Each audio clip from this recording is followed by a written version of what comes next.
Mais où avons-nous la tête?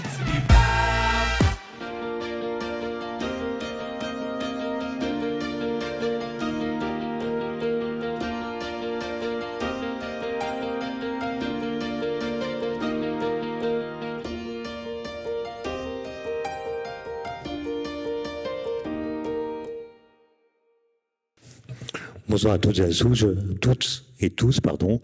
Je crois que vous êtes fatigués, la journée a été longue et je vous prie d'excuser la tension supplémentaire que je vais vous demander pendant une grosse demi-heure. On m'a demandé de réfléchir à la notion de progrès et je vais commencer par rappeler quelques banalités, à savoir que notre rapport à l'idée de progrès a considérablement changé.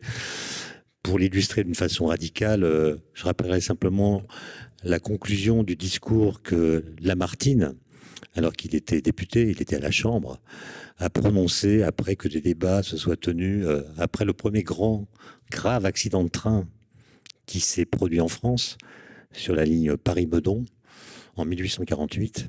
52 morts, pas tous les passagers sont morts carbonisés.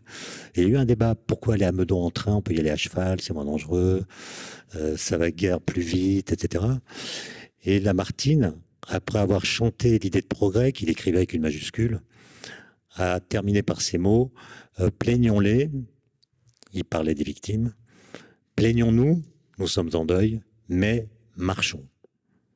Donc c'est pas un accident, aussi dramatique soit-il, qui pourrait interrompre ou freiner la marche du progrès.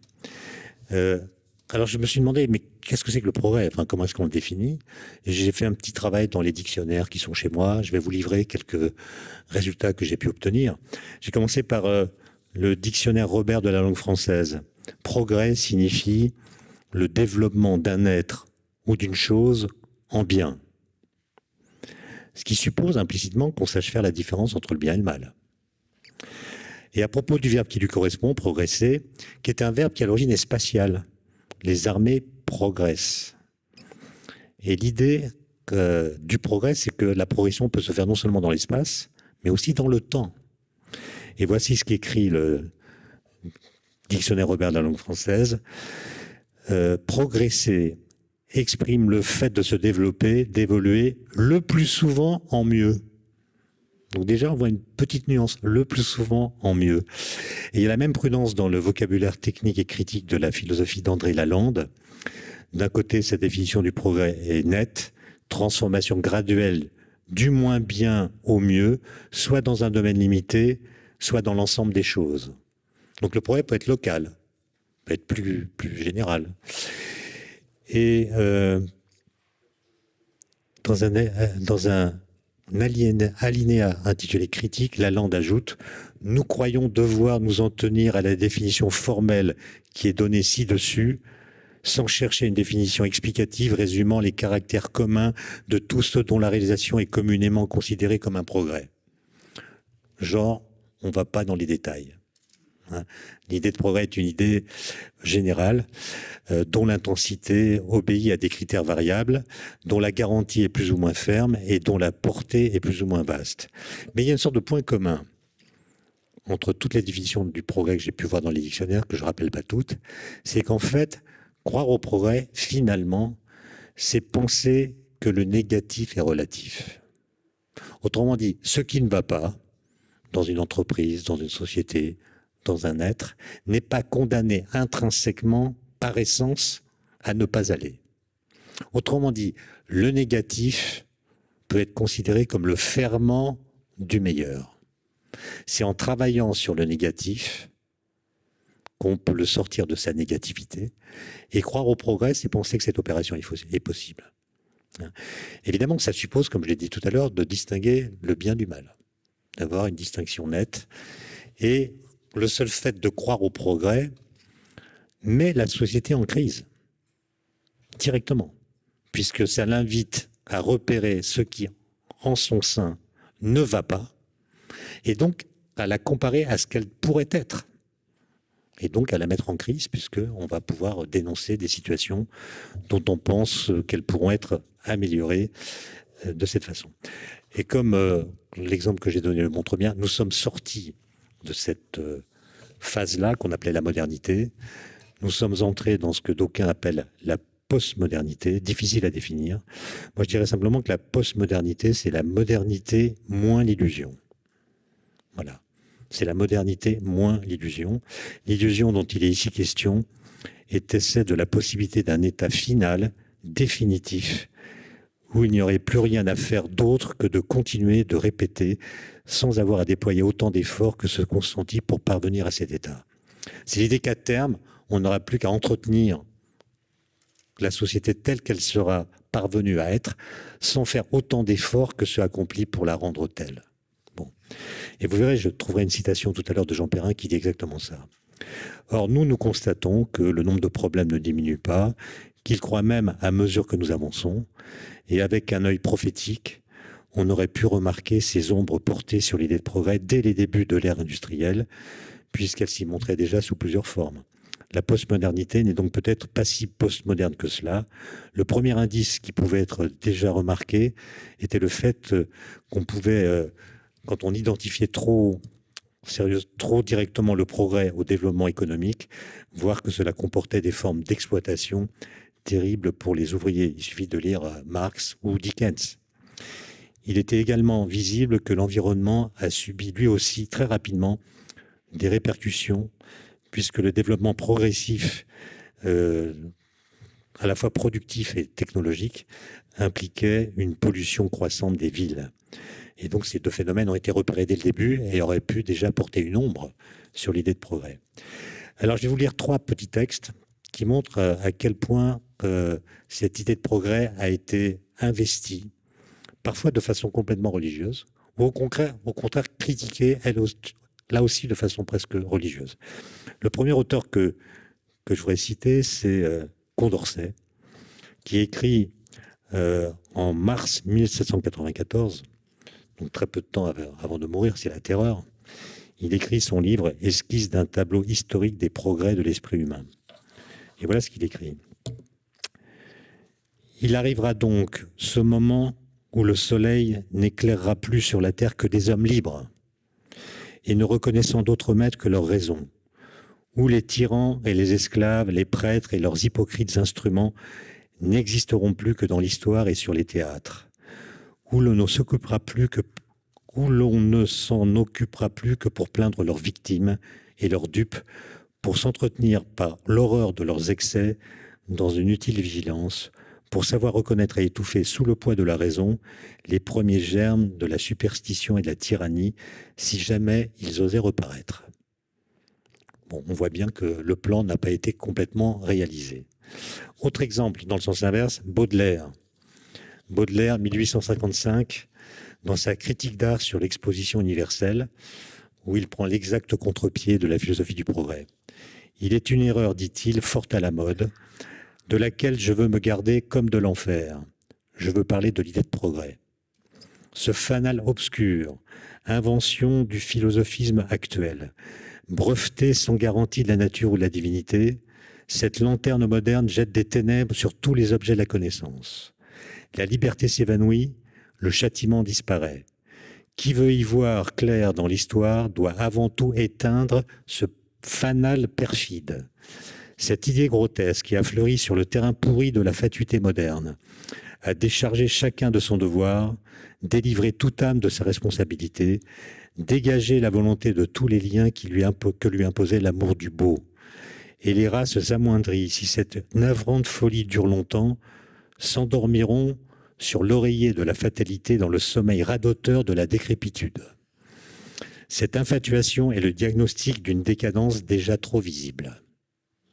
Bon, on voit que pour Baudelaire, le progrès est un déclin. Et pour finir, dans les citations, voilà ce que a dit dans son discours Jean Perrin. Jean Perrin, c'est le découvreur de l'atome, prix Nobel de physique. Il a découvert l'atome en 1906. Il a connu la Première Guerre mondiale, qui n'a nullement affecté sa foi dans le progrès. Voilà ce qu'il écrit, donc c'est 1930, lors de la création de la Caisse nationale des sciences, qui est l'ancêtre du CNRS. Rapidement, peut-être seulement dans quelques décades, Bon, je pense que là, il y a une erreur de vocabulaire. Une décade, c'est 10 jours. Il voulait dire sans doute décennies. Peut-être, sinon c'est vraiment rapide. Hein. Peut-être seulement dans quelques décennies, si nous consentons aux légers sacrifices nécessaires, les hommes libérés par la science vivront joyeux et sains, développés jusqu'aux limites de ce que peut donner leur cerveau. Ce sera un Éden qu'il faut situer dans l'avenir au lieu de l'imaginer dans un passé qui fut misérable. Idée intéressante qui laisse penser que le temps qui passe est constructeur. Le temps qui passe est complice de notre liberté, de notre volonté. Mais on voit bien que quelqu'un qui prononcerait ce type de discours, ou bien celui de Lamartine, à mon avis, n'aurait pas beaucoup de chance d'être réélu si jamais il a été élu. Hein. Alors maintenant, j'en viens à une sorte de résumé. Kant, dans un petit livre qui s'appelle « Qu'est-ce que les Lumières ?», que je vous recommande, c'est un livre assez intéressant à lire, parce qu'en fait, Kant ne croit pas que l'homme soit amélioratif. Il ne pense pas qu'on puisse l'améliorer. Ce qui n'empêche pas de croire à une certaine forme de progrès qu'il définit comme étant une idée doublement consolante et sacrificielle. C'est ça qui est intéressant. Alors pourquoi est-ce qu'elle est doublement consolante ? Elle l'est une première fois parce qu'en étayant l'espoir d'une amélioration future de nos conditions de vie, elle rend l'histoire présente humainement supportable. Notamment parce qu'elle nous permet de penser que nos enfants vivront mieux que nous. Bon. Et ensuite, elle est consolante par le fait, dit Kant, qu'elle permet de donner un sens au sacrifice qu'elle impose. Parce que pour lui, l'idée de progrès, elle est sacrificielle. Il faut se sacrifier parce que l'idée de progrès n'est pas automatique. Il faut donc travailler à faire advenir le futur qu'on a configuré à l'avance et qui nous semble à la fois crédible et attractif. Crédible parce que le progrès, ce n'est pas l'utopie. Il ne s'agit pas de penser à un autre monde. Il s'agit de penser à un autre monde qui nous soit accessible. Et la science est considérée comme le moteur de cette éventuelle accessibilité. Et donc, je ne vais pas le citer, mais si peut-être il dit « L'idée de progrès est une perspective consolante sur l'avenir, où l'espèce humaine nous est représentée dans une ère très lointaine sous l'aspect qu'elle cherche de toutes ses forces à revêtir. » Donc, croire au progrès, pour résumer les choses, c'est accepter de sacrifier du présent personnel au nom d'un futur collectif. Et donc, il faut une philosophie de l'histoire. Et le sens que Kant donne au mot sacrifice, dans cette phrase, c'est travail. Il faut travailler. Il faut travailler pour que le futur soit meilleur que le présent. Et on voit bien qu'aujourd'hui, si on prenait cette phrase en utilisant le mot sacrifice, il faudrait donner un autre sens à ce mot, puisque si on tient compte de ce que nous apprennent les scientifiques qui travaillent sur l'environnement, et je pense que Gilles Boeuf ou d'autres vous en ont parlé, ce que nous disent les scientifiques sur le futur, je ne parle pas des scientifiques qui travaillent sur la physique des particules ou les trous noirs qui, eux, continuent à nous faire rêver. Je parle des scientifiques qui travaillent sur l'environnement, la biodiversité, le climat, la pollution. Ce qu'ils disent du futur n'est pas très attractif. Et donc, ce qu'on appelle sacrifice dans ce contexte-là, ce serait plutôt, non pas le travail, mais le fait de renoncer à certaines facilités que l'histoire récente a rendu possible, les voyages gratuits quasiment, le coût de l'énergie qui est quasiment nul, même s'il augmente, hein, l'énergie est gratuite. Hein. Je peux donner une illustration de cela. 1 kWh, c'est une unité d'énergie, c'est une puissance multipliée par un temps.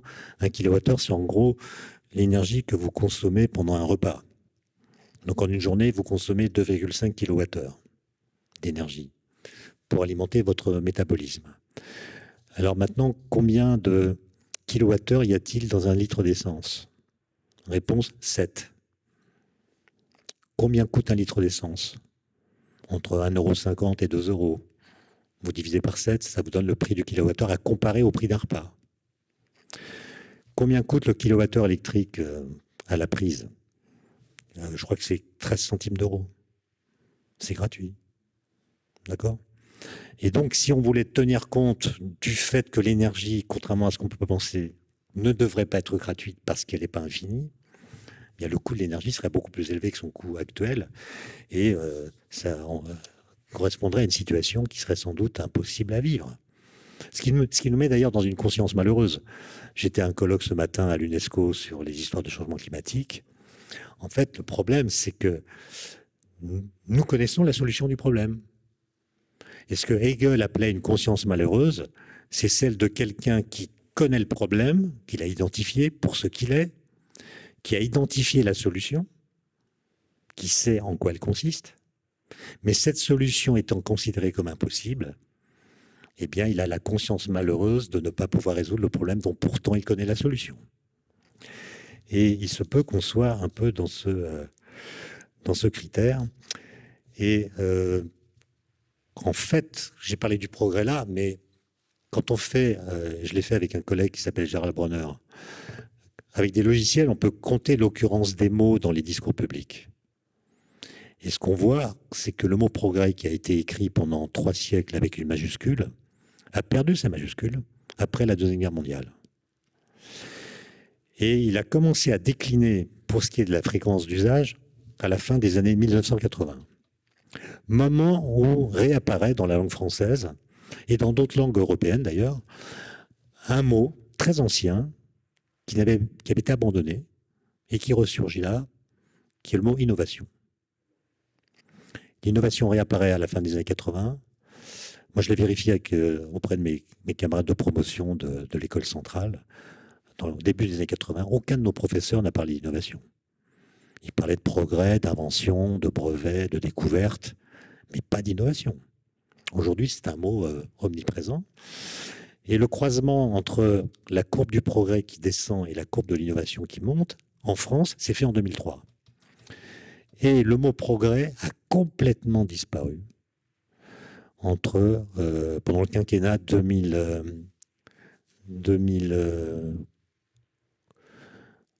Alors, je crois que c'est celui qui s'est terminé en 2012, donc qui a dû commencer en 2007. Pendant ce quinquennat, le mot progrès a été liquidé. Et donc, on peut se demander d'où vient qu'un mot qui a été aussi structurant de la pensée collective, qui a même servi de socle pour une sorte d'idéologie, a-t-il pu disparaître aussi rapidement? Alors, on pourrait dire que ce n'est pas très grave. Finalement, innovation, c'est le même mot que progrès, c'est presque synonyme. Et on a simplement modernisé notre discours sur le progrès. Et en fait, quand on regarde, et je l'ai fait avec un collègue qui s'appelle Vincent Bontemps, qui est philosophe, on a regardé l'histoire de la rhétorique du mot innovation et on l'a comparé à l'histoire de la rhétorique de l'idée de progrès. Et la conclusion, c'est que notre façon de parler de l'innovation ne rend pas du tout justice à l'idée de progrès. Et même, elle la contredit. Alors, ça serait long à raconter, mais je vous le fais en résumé très rapide. Le mot progrès, pour autant qu'on a pu le savoir, est un mot qui est apparu au XIVe siècle, en bas latin, dans le vocabulaire juridique. Le mot, c'était innovatio. Et une innovatio, c'était ce qu'il fallait changer dans un contrat déjà signé pour que, compte tenu de modifications qui s'étaient produites autour du contrat, le contrat demeure valide. Donc c'est ce qu'on appelle aujourd'hui un avenant à un contrat. Autrement dit, ça désigne ce qu'il faut faire sur le plan juridique pour que rien ne change. Ensuite, le mot, on le retrouve dans le domaine politique, chez Machiavel, dans Le Prince, magnifique bouquin dans lequel, entre autres choses, Machiavel explique que le prince, quand il a le pouvoir, ne doit pas innover politiquement. Il doit continuer à maintenir les rites, assurer les fonctions qui sont les siennes sans les discuter et sans rien changer à leur exécution. Il ne doit commencer à innover que si son pouvoir est menacé. Et donc, il doit, en fait, innover pour conserver quelque chose. Avec ces 2 exemples, vous voyez que j'en ai assez dit pour que vous compreniez que l'idée d'innovation est toujours associée à l'idée de conservation et non pas de révolution. Et celui qui va enfoncer le clou, c'est Francis Bacon, philosophe britannique, enfin anglais du XVIIe siècle, donc avant les Lumières, qui écrit un livre traduit en français sous le titre Essais et conseils civils et moraux, qui est publié en Angleterre en 1625, dans lequel il y a une analyse du temps notamment et de l'innovation qui, pour la première fois, est associée à la technique. Francis Bacon, pour le resituer, c'est la personne à laquelle Emmanuel Kant va dédier la critique de la raison pure. Et dans ce livre, Francis Bacon écrit un chapitre qui s'intitule « L'innovation ». Et si vous lisez ce chapitre en 2021, et si vous ne savez pas qu'il a été écrit par quelqu'un du XIXe siècle, vous avez l'impression que ce texte a été écrit la semaine dernière par, au choix, Alain Minck ou Jacques Attali. C'est la preuve que nous parlons de l'innovation comme Francis Bacon. C'est-à-dire d'une façon qui ne rend pas du tout justice à l'esprit des Lumières. Alors pourquoi ? Parce que la thèse que développe Bacon, c'est que le temps qui passe est corrupteur. Le temps dégrade les situations. Et il les aggrave. Les forces du bien étaient maximales au départ, mais les forces du mal sont continues. Donc si on ne fait rien, c'est le mal qui l'emporte à la fin. Comment empêcher que le mal l'emporte ? Par l'innovation technique. L'innovation technique doit en fait maintenir le monde en palliant les effets négatifs produits par le passage du temps qui est corrupteur. Il ajoute même, il ne faut pas innover trop vite, parce que si on innove trop vite, les populations vont considérer l'innovation comme une étrangère. Il parle presque de conduite du changement. C'est difficile d'imposer des changements parce que les gens s'habituent, et dès lors que les habitudes sont ancrées, il est difficile de les modifier. Il ajoute qu'il ne faut pas non plus innover trop rapidement, trop lentement. Parce que si on innove trop lentement, les effets négatifs produits par le temps qui passe deviennent irrattrapables, irréversibles. D'accord ? Et donc il termine en disant il faut innover au rythme du temps. Or, si vous lisez le rapport de la Commission européenne de 2010, qui veut faire de l'Europe l'union, qui voulait faire de l'Europe l'union de l'innovation. Pour ceux qui connaissent, c'est H2020. En remplacement du traité de Lisbonne de 2010, qui voulait faire de l'Europe l'union de la connaissance, la société de la connaissance. On est passé de société de la connaissance à union de l'innovation. C'est un document de 50 pages que vous trouvez sur le site de la Commission, traduit dans toutes les langues européennes et même d'autres. C'est un texte fascinant parce qu'il contient le mot innovation 302 fois en 50 pages. Le mot n'est pas défini. Il est défini dans des documents annexes qui s'appellent les manuels d'Oslo. Il y a 2 versions. L'une dans laquelle on dit que l'innovation, c'est simplement l'invention technique, et une autre dans laquelle on dit que l'innovation, c'est celle définie par Schumpeter. Il n'y a pas simplement il y a des innovations sans invention, par exemple dans les relations entre une entreprise et ses clients, etc. Et la première page de ce document, je la connais presque par cœur, je la résume. Elle dit ceci: l'Europe a compris qu'elle est devant des défis dont la gravité augmente à mesure que le temps passe. Changement climatique, raréfaction des ressources, vieillissement de la population, etc. Et l'Europe a compris qu'elle ne pourra relever ces défis que par l'innovation. Francis Bacon. C'est-à-dire que la motivation de l'innovation, c'est l'état critique du présent. Et non pas une certaine idée du futur qu'on aurait configuré à l'avance d'une façon crédible et attractive. Pour le dire autrement, on est passé d'une conception darwinienne, lamarckienne, Gilles Boeuf me corrigera, on est passé d'une définition lamarckienne de l'innovation à une définition darwinienne. Et le fait qu'on ait abandonné l'idée de progrès, on aurait pu ne pas l'abandonner. Par exemple, on aurait pu dire on croit au progrès, donc on va soumettre l'idée de progrès à elle-même. Au lieu de l'abandonner, on l'a fait progresser. On regarde les leçons de l'histoire, on découvre quelles ont été les naïvetés de Condorcet et des autres qui croyaient en un embrayage automatique entre les différentes formes de progrès, scientifique, technique, matériel, moral, politique. On voit que ça n'a pas marché, cet embrayage. Donc on fait une critique de l'idée de progrès en tenant compte de ce qu'on a appris, plutôt que de parler de l'innovation telle que nous le faisons. Et je ne sais plus ce que je voulais dire, mais je voulais le dire. Bon. Donc, oui, le fait d'avoir abandonné l'idée de progrès, qui était quand même le bras armé, enfin plutôt la science était le bras armé de l'idée de progrès. Et du coup, on a fait beaucoup de choses simplement parce qu'on constatait que la science et la technologie permettaient de le faire. Or aujourd'hui, comme on a abandonné l'idée de progrès, on constate, on découvre, et je sais que vous en avez parlé pendant cette journée, on découvre que la science qui produit des connaissances produit également de l'incertitude. Mais une incertitude d'un type très spécial. La science ne nous dit pas quel usage nous devons faire des possibilités techniques qu'elle nous donne. C'est une vieille idée, hein. Paul Valéry disait déjà en 1911, il disait « L'homme sait en général ce qu'il fait, mais il ne sait jamais ce que fait ce qu'il fait. » Donc vous inventez quelque chose, mais vous ne savez pas dire quel usage la société, par exemple, fera de cette innovation. Et voilà. Donc, mais comme c'est possible, on le fait, puis on verra bien. Aujourd'hui, ça ne suffit plus. Il faut être capable de discuter, de débattre du type de compagnonnage que nous souhaitons effectuer avec les nouvelles technologies, par exemple.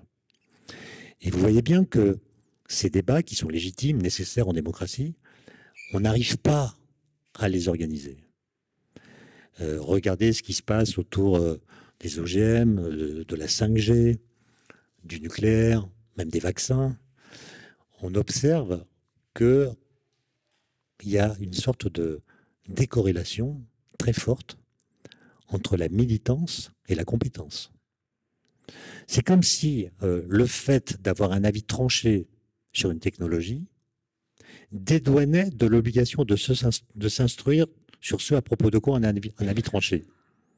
Par exemple, il suffit de dire « je suis contre la 5G » pour ne plus avoir besoin de dire ce qu'est la 5G. Il suffit de dire « je suis pour le nucléaire » pour ne plus avoir besoin de dire pourquoi on met de l'uranium dans les centrales et pas de l'aluminium ou autre chose. Le fait d'avoir un avis tranché permet d'être incompétent. Autrement dit, avoir un avis, c'est tout le contraire de se forger un avis. Se forger un avis, c'est un travail de forgeron. Il faut travailler, il faut s'enquêter, il faut s'instruire, il faut discuter, il faut interpeller les experts. Et à la fin, on sait à peu près ce qu'on pense. Parce qu'on a suivi un parcours qui permet de penser contre soi. C'est-à-dire de penser contre son cerveau. De ne pas simplement dire ce dont on a l'intuition et considérer que nos préjugés sont forcément indicateurs de la vérité. Se forger un avis, c'est un travail. Okay. Et donc la question, c'est est-ce qu'on va être capable, en France ou ailleurs, d'organiser de véritables débats dans lesquels on donnera la parole aux experts quand même, parce qu'il faut quand même savoir de quoi on parle, la parole à ceux qui veulent débattre démocratiquement, et puis ensuite aux politiques qui devront prendre les décisions. Est-ce qu'on est capable d'organiser de tels débats? Moi, j'en ai jamais vu. J'ai assisté au débat organisé par la Commission nationale du débat public en 2009-2010 sur les nanotechnologies. Un débat dans 18 villes de province, organisé avec un gros budget, beaucoup de communication, de pédagogie. Ça a été un fiasco. Le débat sur les déchets nucléaires en 2019, fiasco. Parce que le public n'est pas là. Le public modéré, indifférent, n'est pas là. Ce qui montre bien, je pense qu'elle est là, on en a parlé, que voilà, le droit de savoir, qui est parfaitement légitime en démocratie, n'implique pas nécessairement le désir de connaître. Voilà. Le droit de savoir n'implique pas le désir de connaître. Et ça, c'est une entrave majeure, à mon avis, à la discussion publique, notamment quand il s'agit de discuter des risques. Bon. Je pense que sur les technologies dont j'ai parlé, nos jugements ne sont pas du tout déterminés par la connaissance que nous aurions des dossiers. Attention, je ne suis pas en train de défendre une conception scolaire de la démocratie. Je pense qu'on peut être un très très bon citoyen en manifestant son désintérêt absolu pour la science. Et d'ailleurs, que serait un citoyen complètement compétent qui connaîtrait la virologie, La physique des particules, la génétique, la climatologie, ça n'existe pas. Il faudrait le cerveau de Neil Einstein. Donc personne n'a cette compétence. Donc être citoyen est compatible avec le fait de ne rien connaître en sciences et d'assumer de ne pas s'y intéresser. Mais dans ce cas-là, il faut être discret quand on prétend donner un avis. C'est ça la règle éthique dont parlait Elena tout à l'heure. Et c'est pas exactement ce qu'on observe. Et je vous rappelle que débattre, c'est un peu comme le mot innovation, c'est un très vieux mot de la langue française. Débattre, pour autant qu'on a pu voir, c'est un mot qui remonte au XIIe siècle et qui désigne ce qu'il faut faire pour ne pas se battre. Débattre, c'est ça, c'est s'empêcher de se battre en discutant. Discutant avec des règles. Il s'agit de ne pas interrompre l'autre, de ne pas utiliser des arguments d'autorité, de se donner du temps, de pratiquer ce que Bergson appelait la politesse de l'esprit. Donc ça prend du temps, il faut argumenter. Ça prend du temps, ça peut être ennuyeux, ça peut être très ennuyeux. Mais à la fin d'un débat qui mérite ce nom, on sait ce sur quoi on est d'accord et ce sur quoi on n'est pas d'accord. Est-ce que, avouons-le franchement, est-ce que nous sommes friands de tels débats? Non, nous préférons des débats conflictuels, qui sont donc pas des débats, des clashs à la télévision. On prend deux personnes dont on sait qu'elles ne sont pas d'accord, ça fait un clash, et finalement, on va juger à partir de critères qui ne sont pas du tout rationnels, ce qui n'est pas forcément un problème, mais en tout cas, il n'y a pas eu d'argumentation. Et la question qu'on peut poser, c'est est-ce que l'idée de république à la française est compatible avec l'abandon de l'argumentation? Voilà. J'ai l'impression, moi, qu'on est en train de juger, c'est ce que j'ai pu voir dans les débats auxquels j'ai assisté, on juge de toutes ces affaires parce que un philosophe qui s'intéressait à la technique, qui s'appelle Gilbert Simondon, appelait leur halo symbolique. Voilà, les technologies, les robots, pensez à tous les exemples que j'ai cités ou à d'autres, elles ont un halo symbolique, c'est-à-dire une sorte de récit dans lequel elles sont insérées, qui détermine finalement l'image qui se propage dans le public et auquel elles sont associées. Par exemple, quand un élu dit « avec la 5G, nous pourrons regarder des films pornographiques dans des cabines d'ascenseur », il fabrique un certain halo symbolique associé à la 5G. Quand un autre dit « avec la 5G, on pourra opérer des malades à distance », il fabrique un autre halo symbolique qui est en compétition avec le premier. Il y en a une multiplicité et chacun va se déterminer à partir de l'appréciation subjective qu'il peut faire des différents halos symboliques auxquels il a accès. Et c'est à ça que se résument les débats. Et ça entretient la compétence tout en favorisant la militance. Et tout l'enjeu pour moi, c'est comment faire en sorte que la militance s'accompagne d'accroissement de la compétence. Voilà. Et je pense que pour la discussion des risques, c'est évidemment un point capital. Je regarde l'heure, excusez-moi. Voilà. Peut-être pour terminer, justement sur cette notion de risque, vous la connaissez, il y a toute une taxinomie des risques. Il y a des risques objectifs, il y a des risques subjectifs, il y a des risques qui sont liés à l'incertitude, il y a des risques qui sont liés à l'ignorance, etc. Mais vous voyez, l'innovation, de ce point de vue-là, elle a un statut très ambivalent. Parce que l'innovation, je l'ai dit, elle est insérée dans une rhétorique qui promeut la conservation. Il faut innover pour que rien ne change, ou pour maintenir, par exemple, un mode de vie. Il y a des choses qui vont changer, mais ces changements permettent une forme d'invariance globale du mode de vie. Et donc, l'innovation est associée dans ce discours à une forme de sécurité. Mais en même temps, quand vous innovez, vous créez de la nouveauté. Et donc, vous introduisez, là encore, des nouveaux risques. Et ce qui est intéressant avec la notion de risque, c'est que ça a été montré par un sociologue anglais qui s'appelle David Fleming. Il a développé ce qu'il appelle un principe inverse d'évaluation des risques.